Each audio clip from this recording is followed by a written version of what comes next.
temps presse, monsieur Dragono.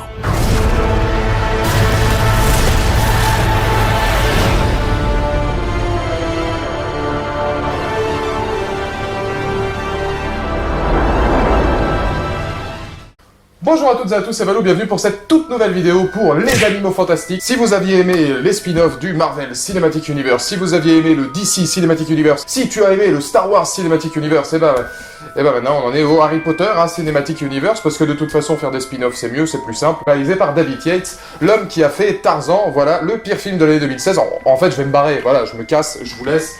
Pas me prendre pour un con non plus, hein.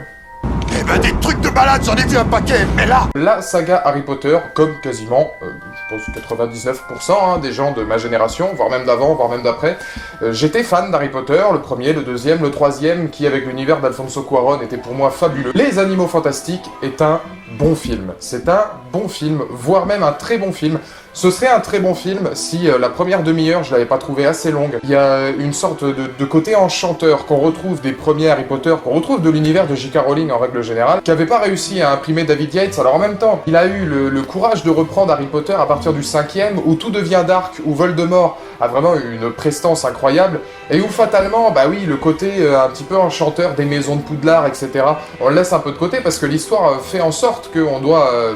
On doit parler de Voldemort, de l'Ordre du Phénix, justement, et puis d'Harry Potter qui va grandir, mûrir un petit peu, mention spéciale à Daniel Radcliffe. Donc ouais, il a eu le courage de reprendre, voilà, à partir du 5, et de continuer la franchise jusqu'au bout, parce que ça a été son bébé, Harry Potter, hein, du 5 jusqu'au 7, c'est lui qui a tout réalisé.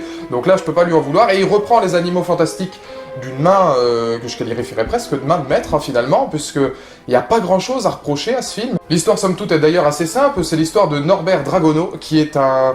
entre guillemets, éleveur de créatures fantastiques, ou en tout cas un chercheur qui veut écrire un roman, un anglais. D'ailleurs, le personnage Eddie Redmayne, qui joue Robert Dragono, il est génial dans son anglicisme, son côté un petit peu timide, un petit peu négligé, mais franchement, je l'ai trouvé très très charismatique. Il en fait vraiment pas trop, mais il est pile ce qu'il faut pour avoir cette classe un petit peu british, surtout dans un monde d'Américains, moi qui adore pourtant les États-Unis, mais là on voit vraiment la distinction entre les deux, c'est très très bien joué de la part d'Eddie Redmayne, qui se rend à New York pour relâcher, sauver et protéger des animaux fantastiques. Ça c'est la première histoire, et il y a ensuite une deuxième histoire, et il va y avoir tout un tas d'aventures, donc basées surtout sur le personnage de Colin Farrell, qui va essayer de trouver une créature qui sème le chaos dans la ville de New York. C'est un petit peu le souci en fait, puisque toute la partie sur les animaux fantastiques j'ai adoré, l'autre partie sur voilà, la chasse d'un mage noir, ce qu'on en dit sans en dire trop, sur Colin Farrell, qui alors là lui est assez inexpressif, mais qui est un acteur que j'adore, donc lui il pourrait ne rien dire pendant 1h30, je le regarderai parce qu'il est ultra charismatique, m'a un peu moins intéressé. Et c'est pour ça que dans cette critique je vais surtout revenir sur la féerie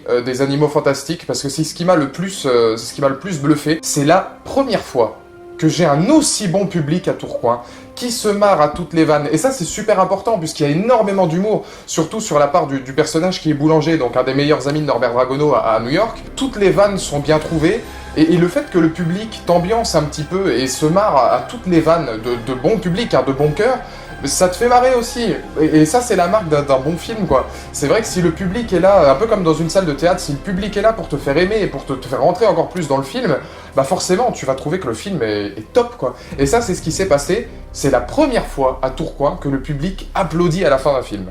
Et pourtant, je suis allé voir Star Wars, Jurassic World, bien, enfin, ça s'applaudit Jurassic World quand même. La 3D est sublime. Donc c'est vrai que si vous avez l'occasion d'y aller en 3D, n'hésitez pas à aller le voir en 3D, parce que là, pour le coup, il y a des petits effets 3D où moi-même, j'ai reculé un petit peu la tête en me disant, tiens, ça faisait longtemps que j'avais pas eu une 3D comme ça. Donc le film a été prévu pour, il y a pas mal d'effets avec les créatures où on sent que le film a été étudié pour la 3D, et non pas reconverti en 3D comme la plupart des films en ce moment, donc ça c'est très bien. Et le truc c'est que tout fonctionne. Enfin, à part encore une fois la première demi-heure, un petit peu longue à démarrer, parce qu'il voilà, il faut présenter le personnage de Norbert Dragono, il faut présenter les personnages secondaires que Dragono va rencontrer, il faut installer un petit peu le contexte des deux histoires, donc des créatures fantastiques qui vont s'échapper dans New York et que Dragono va devoir retrouver, mais aussi le mage noir et la créature maléfique qui sème la pagaille à New York. Il faut présenter tout ça. À partir du moment où Dragono et son acolyte rentrent dans la petite valise, une espèce de petite mallette en cuir sortie de derrière les fagots, c'est une scène magnifique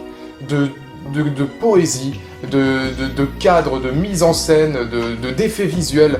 C'est somptueux, Et c'est ce que j'aurais aimé retrouver dans les anciens Harry Potter, mais on va pas parler d'Harry Potter, parce que c'est pas parce que c'est un spin-off qu'on doit forcément parler d'Harry Potter après, où le personnage, donc justement, un petit peu anglish de Dragono, nous fait passer énormément d'émotions. Il a aucun mal à se focaliser sur les créatures, et à rentrer dans son personnage, alors que les créatures sont toutes en image CGI, hein, donc elles n'existent pas. On a vraiment l'impression qu'elles sont à côté de lui. Ah, c'est vrai que ça te ramène non seulement en enfance, mais ça te permet aussi de retrouver, voilà, un côté enchanteur, parce qu'après tout, Harry Potter, c'est la magie, c'est ça, et voilà, même dans le film, entendre parler une fois d'Albus Dumbledore, ou entendre, voilà, Allo Mora, ou des sortilèges comme ça te prend au trip, ça te fait quelque chose, quoi, de te dire, ah ouais, tiens, Oculus Reparo, machin.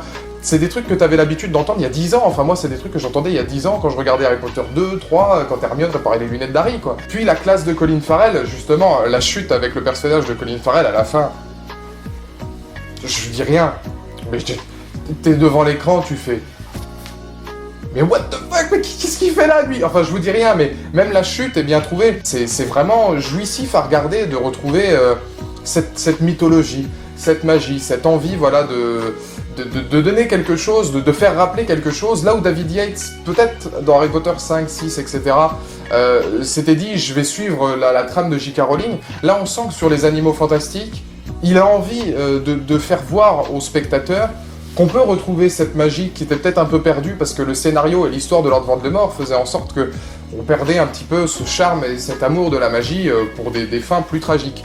Là, c'est typiquement le style de conte pour enfants et pour grands enfants et pour adultes même que j'adore, que je suis allé voir sans a priori, sans savoir que c'est des Yates, sans vraiment me dire bon, je sais pas vraiment quoi en attendre. Chorégraphie justement musicale aussi, ce que j'appelle chorégraphie musicale, c'est toute la bande originale qui en découle, avec évidemment le thème d'Harry Potter au tout début du film, et puis ensuite une bande son purement Animaux Fantastiques. Elle a pas besoin de nous faire rappeler cette nostalgie d'Harry Potter pour être belle en elle-même, elle intervient en beau moment. On a des scènes justement d'action où il n'y a pas de musique, et ça aide à rentrer dans le film, et on retrouve tous ces petits personnages, une multitude de petits détails de la saga de J.K. Rowling. Mais encore une fois, je vous incite vraiment à y aller, puisque c'est un beau film très touchant, beaucoup de poésie, et on est content de retrouver cet univers-là. Voilà, si spin-off il doit y avoir, et bah écoute, je regarderai spin-off, et c'est vrai que cette première partie des Animaux Fantastiques, la fin du film d'ailleurs annonce clairement qu'il y aura un deuxième volume des Animaux Fantastiques. J'ai hâte de le voir, parce que là on risque de rentrer dans la deuxième partie avec le mage noir, etc.,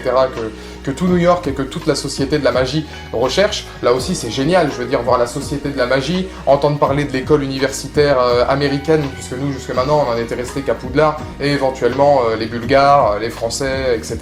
Là on a vraiment l'école américaine, il y a quelques pics au monde d'Harry Potter, quelques pics aux Anglais, c'est bien trouvé, c'est toutes les petites références sont bien trouvées sans en faire trop. Je vous engage vraiment à aller le voir, d'ici là portez-vous bien, dans les commentaires ci-dessous, parce que je sais qu'il y en a quelques-uns d'entre vous qui l'ont déjà vu, parce que ça fait un carton, donc n'hésitez pas à me dire dans les commentaires ce que vous en avez pensé, et d'ici là on se retrouve la semaine prochaine pour un petit interlude aux oignons, et d'ici là, magie. Tu l'avais pas vu venir, hein? Mais ne parlons pas de ça, je ne me suis pas débarrassé du spectre de la mort en lui souriant.